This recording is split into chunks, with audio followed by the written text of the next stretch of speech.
Hi കൂട്ടുകാരെ, എല്ലാവർക്കും ഒരു പുതിയ വീഡിയോയിലേക്ക് സ്വാഗതം. ഇന്ന് കുറച്ച് കൊഴുവായും അയിലയും കൂടെ കിട്ടിയിട്ടുണ്ട്. രണ്ടും ചെറുതാണ്, ചെറിയ കൊഴുവയും ചെറിയ അയിലയും. അപ്പോൾ രണ്ടും മിക്സ് ചെയ്താണ് കിട്ടിയത്. അപ്പം നമുക്ക് അത് സെപ്പറേറ്റ് ഒന്നും ചെയ്യുന്നില്ല, ഒരുമിച്ച് തന്നെ നമുക്ക് കറി വയ്ക്കാം. ഓക്കെ, അപ്പോൾ പോകാം വീഡിയോയിലേക്ക്. നമുക്ക് ഒരുമിച്ച് ചേർന്ന് കറി വയ്ക്കാം. ഓക്കെ, വായോ കൂട്ടുകാരെ. നമ്മൾക്ക് ഇതിനകത്ത് വേണ്ട ഇൻഗ്രീഡിയൻസ് എന്ന് പറയുന്നത് പച്ചമുളക് ഒരു 5 എണ്ണം, ഒരു 4 കഷ്ണം കുടംപുളി, പിന്നെ നമ്മൾ ക്ലീൻ ചെയ്ത് വെച്ചിരിക്കുന്ന മീൻ, പിന്നെ അരപ്പെന്ന് പറയുന്നത് അതിനകത്ത് തേങ്ങ, മുളക് പൊടി, പിന്നെ ചുവന്നുള്ളി, ഇഞ്ചി, ഇത്രയും ചേർത്ത് നമ്മൾ അരച്ചെടുത്തിരിക്കുന്ന അരപ്പാണ്. തേങ്ങയും ഇഞ്ചിയും ചുവന്നുള്ളിയും പിന്നെ മുളക് പൊടിയും മഞ്ഞൾപ്പൊടിയും ഇത്രയും ചേർത്ത അരപ്പാണ്. അപ്പോൾ നമുക്ക് ചട്ടിയിലേക്ക് അരപ്പിട്ട് നന്നായിട്ട് കലക്കിയെടുക്കാം.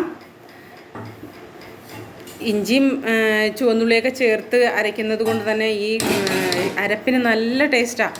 നമ്മൾ ഈ മീൻകറി വെച്ച് കഴിയുമ്പോഴേക്കും സാധാരണഗതി അരപ്പിൻ്റെ ടേസ്റ്റാണ് നമുക്ക് കൂടുതലും. കരച്ച് ചോറിനകത്തേക്ക് ഒഴിച്ച് കഴിയുമ്പോഴേക്കും അതിൻ്റെ ആ മീനും കൂടെ ചേർന്നുള്ള ടേസ്റ്റ് വരുമ്പോൾ സൂപ്പറല്ലേ.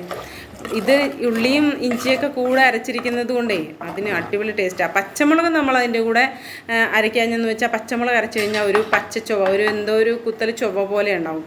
അതുകൊണ്ട് അത് അരയ്ക്കാഞ്ഞ് നമുക്ക് കുടംപുളി ചേർത്ത് കൊടുക്കാം.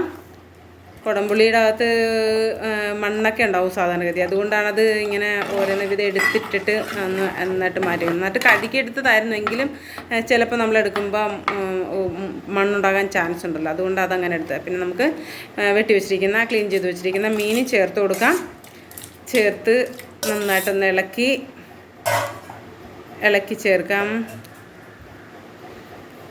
കണ്ടോ, നിങ്ങളുടെ കയ്യിൽ വേപ്പിലുണ്ടെങ്കിൽ ചേർത്തോട്ടാ. എൻ്റെ കയ്യിൽ വേപ്പില ഇല്ലാത്തതുകൊണ്ടാണ് ഞാൻ ചേർക്കാഞ്ഞ്. വേപ്പില ഉണ്ടെങ്കിൽ ചേർക്കാം. പിന്നെ നമുക്ക് ആവശ്യത്തിന് ഉപ്പ് ചേർത്ത് കൊടുക്കാം. ഓരോരുത്തർക്കും ഉപ്പിൻ്റേതെന്ന് പറഞ്ഞാൽ ചിലർക്ക് കൂടുതൽ ഉപ്പ് വേണം, ചിലർക്ക് കുറച്ച് ഉപ്പ് മതി. ഇവിടെ എല്ലാവർക്കും ഉപ്പ് കുറച്ച് കൂടുതൽ വേണം, അതുകൊണ്ട് ഒരല്പം ഉപ്പ് കൂടുതൽ എന്ന് വെച്ചാൽ പാകത്തിന് തന്നെയാണ് ചേർത്തിട്ടുണ്ട്.